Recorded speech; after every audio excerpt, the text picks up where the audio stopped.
Your doctor has almost certainly never sat you down and told you which snacks are good for your kidneys. I want to tell you why, because the reason says everything. A kidney appointment in this country runs about 12 minutes. There is a billing code for a prescription and a billing code for a scan. And there is no code at all for the 10 quiet minutes it would take to explain what you should be reaching for at 3 in the afternoon. So the food talk is the first thing cut every single time. It is one of the most valuable things that never fits inside the room. 20 years of internal medicine, I have sat across the desk from hundreds of people over 60 watching their creatinine climb on a lab report, feeling like there was nothing in their own two hands they could do about it. There is something you can do. Today, I'm going to give you 5 ordinary snacks, the kind sitting in any grocery store you already shop at, and I'm going to show you exactly why each one works down at the level of the tiny filters inside your kidneys. Exactly how to prepare each one so that it helps your kidneys instead of quietly harming them. And the snacking mistakes I watch good, careful people make every week that are working against them without them having any idea. At least half of what I tell you in the next few minutes, I would wager you have never heard from anyone. Before we go a single A remedy, not a cure step further, I want to be straight with you because you have been promised things before by people on the internet. I am not going to tell you these 5 snacks will cure your kidney disease or reverse it or undo years of damage. That would be a lie, and you would be right to close this video on me. What I am telling you is something quieter and far more honest. The food you put in your body, chosen carefully and prepared correctly, genuinely changes how hard your kidneys have to work. And a kidney that is working a little less hard is a kidney that holds its ground for longer. I'm not selling you anything here.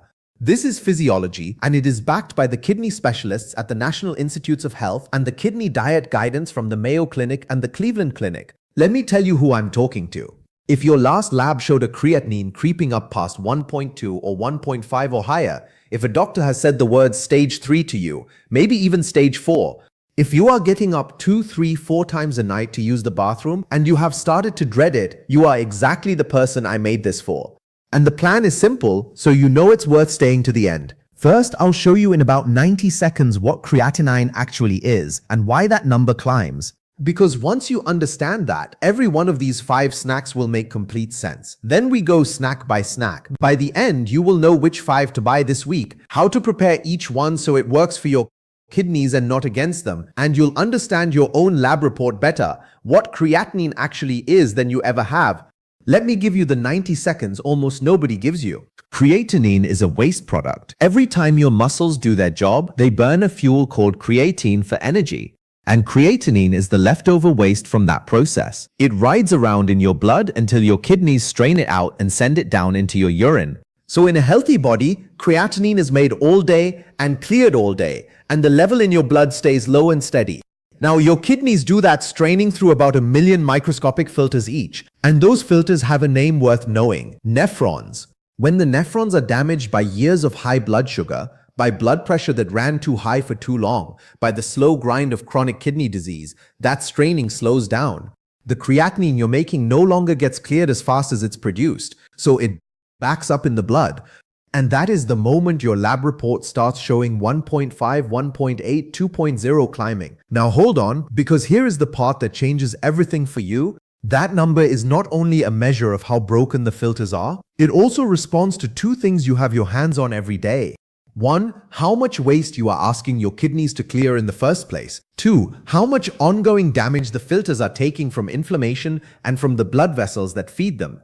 Those 5 snacks each work on one of those levers: less waste to clear, less damage to the filter. That is the entire game. And your fork is one of the few places you actually get a vote.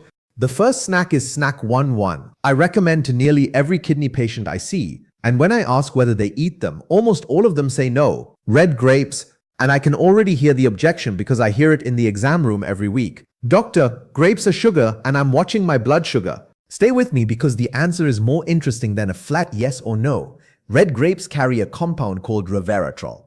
You have heard of it from red wine, but what the wine label never mentions is that the resveratrol in a whole grape is far more usable by your body than anything you'd get from alcohol. And alcohol is the last thing a struggling kidney needs more of.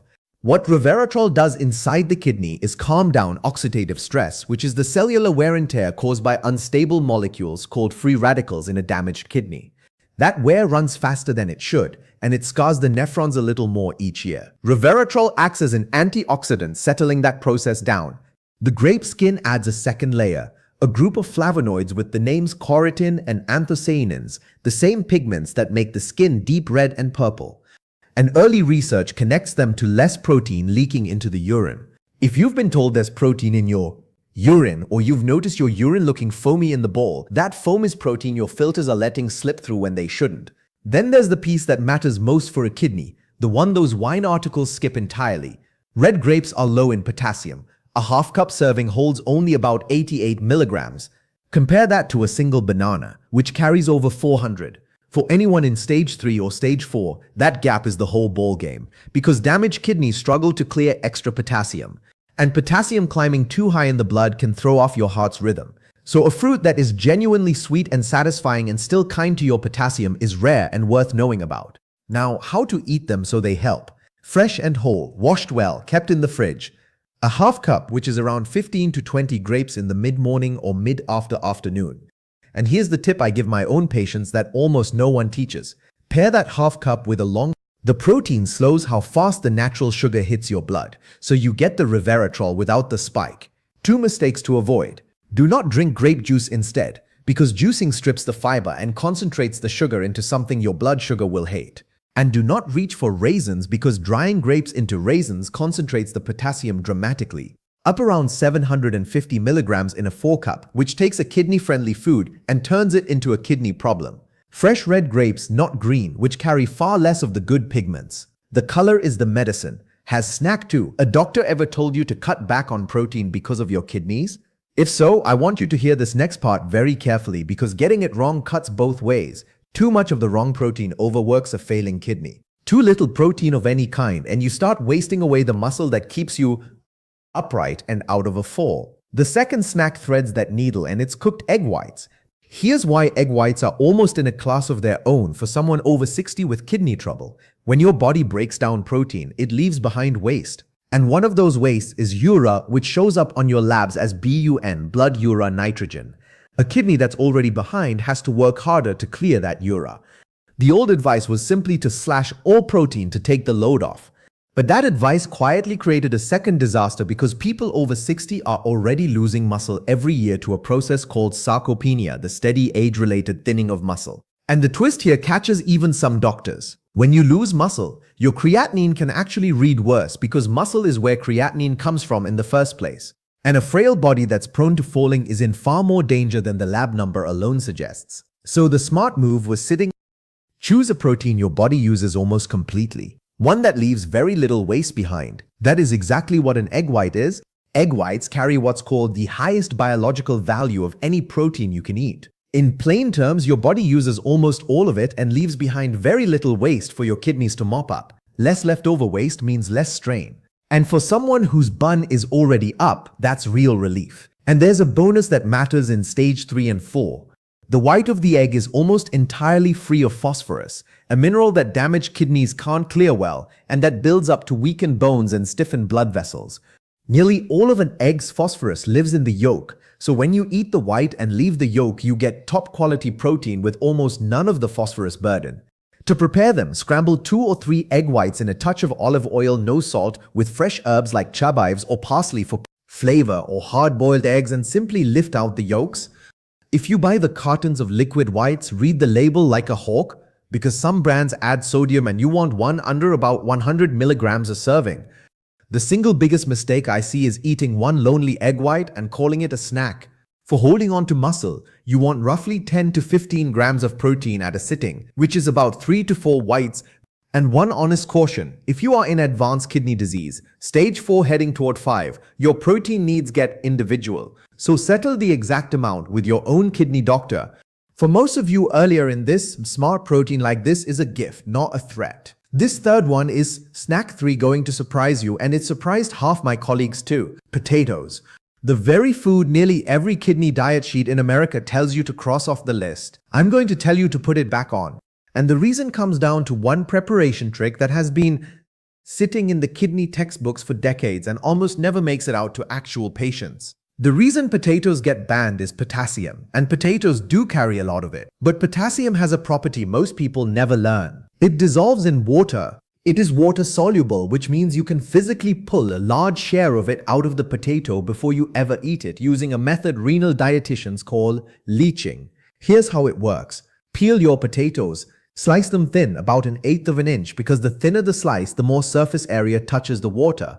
Soak those slices in a big pot of warm water for at least 4 hours and change the water once partway through. Then drain them, rinse them, and cook them in fresh unsalted water. Done right, that process pulls 30 to 50% of the potassium out of the potato and leaves it in the water you throw away. You are not getting it down to zero. A leached potato still has potassium, so this is not a free, but it takes a high potassium food and turns it into a moderate one that many people in stage 3 can fit back into their week with their kidney doctor's blessing. A cracker would be easier. I know that, but quality of life on a kidney diet is the whole reason people stick to the diet at all. A potato is warm and filling and easy to chew and genuinely satisfying in a way that a rice cake and a celery stick will never be. When people feel starved and deprived, they quit the plan entirely. And quitting does far more damage than a carefully prepared potato ever could. So take 2 small potatoes, leach them as I described, boil them in fresh water, and mash them lightly with a drizzle of olive oil, some rosemary, and a squeeze of lemon.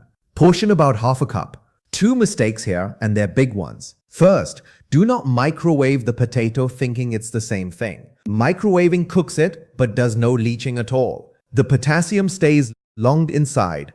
You have to do the slicing and the soaking and the boiling. Second, do not let anyone tell you to swap in a sweet potato because it's healthier. For a general diet, maybe for your kidneys, a sweet potato is loaded with potassium, over 500 milligrams in one medium, and unless you leach it the very same way, it is not the safer choice. A kidney diet and a general health diet are 2 different things, and mixing them up causes real harm. So before we keep going, I want to give you the quick favor I ask for in every video because it genuinely keeps this channel going. If this is helping you, tell me your age down in the comments and tell me your latest creatinine or GFR if you know it. I read them and they steer which videos I make next. And a quick tap on like helps YouTube put this in front of more people over 60 who are scared of their lab numbers and have no one explaining it to them. That's all. Now back to it, because the last 2 snacks are the ones most people have, never once connected to their kidneys. Snack 4. The 4th snack I recommend without a moment's hesitation to nearly every kidney patient I have at any stage, and that is cauliflower. The reasons run deeper than the diet sheets led on. Start with the basics because they're already excellent. Cauliflower is naturally low in potassium, around 150 milligrams in a 1/2 cup. It's low in phosphorus, it's low in sodium, and it's rich in vitamin C and folate, which matters because kidney patients, especially anyone on dialysis or a very restricted diet, tend to run low on exactly those water-soluble vitamins. But here's the deeper layer, the part you won't hear in the produce aisle. Cauliflower belongs to the cruciferous family alongside broccoli and cabbage and Brussels sprouts, and those vegetables carry a compound called indole 3-carbinol. Your body converts it into a substance researchers shorten to DIM, and DIM appears to quiet inflammation through a master control switch in your cells called the NFECA-B pathway. That word inflammation is central to why kidneys keep getting worse. In chronic kidney disease, a low constant smolder of inflammation is one of the main reasons the creatinine keeps climbing even in people who feel basically fine. I'm going to be careful here and not oversell it. The research on this compound and the kidneys specifically is still young, and I am not telling you cauliflower lowers your creatinine on its own. What I am telling you is that calming that background inflammation is one of the foundations of slowing kidney disease according to the kidney specialists at the NIH. And cauliflower is a genuinely good, safe way to feed that effort. There's one more thread worth pulling, and it connects to those nighttime bathroom trips that may be wearing you down. Cauliflower is high in choline, a nutrient that supports the health of the kidney's tubule cells, the cells responsible for concentrating your urine and reabsorbing water. When those cells struggle, the kidney makes more urine and weaker urine, and you're up again at 2 in the morning. The evidence linking dietary choline to that symptom is still early, so I'll hold it loosely, but the mechanism is sound and the food is harmless, so it costs you nothing to lean on it. How to eat it? My favorite is what I call kidney rice. Pulse raw cauliflower feuillettes in a food processor until they look like rice. Then microwave for 2 to 3 minutes with no water and season with herbs, a squeeze of lemon, and a little olive oil. Warm, filling, and easy. Or roast the feuillettes at 400 degrees with olive oil and a little garlic powder until the edges go golden. The one mistake to dodge is the frozen bag of cauliflower that comes swimming in cheese sauce. Read that label and you'll find a flood of sodium and phosphate additives, both of which are hard on your kidneys. Buy it plain, snack 5 fresh or plain frozen, and season it long. Now the fifth snack, and this is the one that genuinely stops people, including, I'll admit, a few physicians who haven't kept up with the kidney nutrition research. Macadamia nuts. If you've been told to avoid all nuts because of your kidneys, I want to explain why that blanket rule is out of date and why macadamia in particular sit in a spot all their own. Most nuts really are a problem for kidney patients, and the blanket advice came from somewhere real. An ounce of almonds carries about 200 milligrams of potassium and 136 milligrams of phosphorus. For someone in stage 3 or 4, that's a serious hit on both minerals at once. But the macadamia is built differently. An ounce, which is about 10 to 12 nuts, holds only around 104 milligrams of potassium and 53 milligrams of phosphorus. Those numbers are dramatically lower than any other common nut.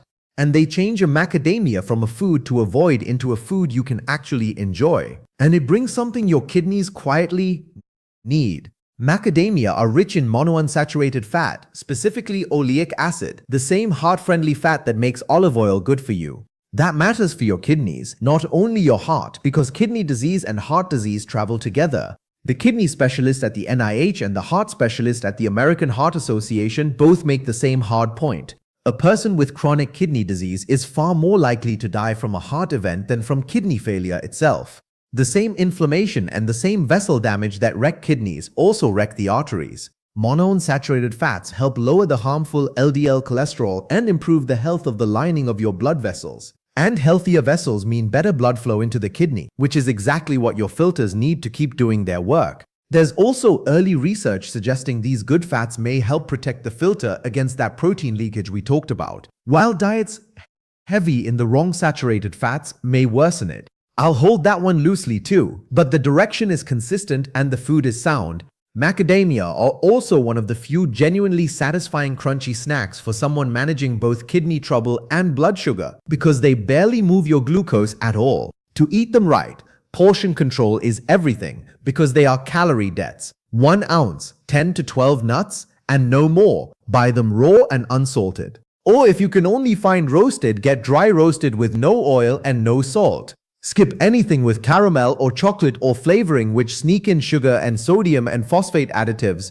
A habit I love. Pre-portion 10 to 12 nuts into a little container and pair them in the afternoon with 4 or 5 of those red grapes from Snack 1, if your potassium budget allows. Now you've got a nourishing, kidney-conscious snack that takes zero preparation. One last warning that has nothing to do with you and everything to do with the dog at your feet. Macadamia nuts are toxic to dogs. Keep them well out of. A real story from a patient reach. Let me tell you about a patient I'll call Walter, because his story is the reason I keep making these. Walter came to me at 67. His creatinine had drifted up over a couple of years to where his chart now read stage 3 kidney disease, and his blood pressure and blood sugar had both run high for most of his 60s. What he said to me that first visit is what I hear constantly. He felt fine, which made the numbers feel unfair, and he'd left every appointment with a new prescription and not one word about his own kitchen. He was up 3 times a night. He'd quietly stopped traveling because of it, and he was frightened in the specific way people get frightened when a number keeps climbing and nobody has handed them anything to do about it. So we did 2 things. He kept taking every medication his kidney doctor prescribed, because food never replaces those. And we got specific about what he ate between meals, using the exact 5 snacks I just gave you. He swapped his afternoon crackers for grapes and a few macadamia. He learned to leach a potato. His wife started making the cauliflower rice. Over the months that followed, alongside his medications and his regular labs, his numbers steadied. I want to be careful with my words here, because this part is where people overpromise. His creatinine did not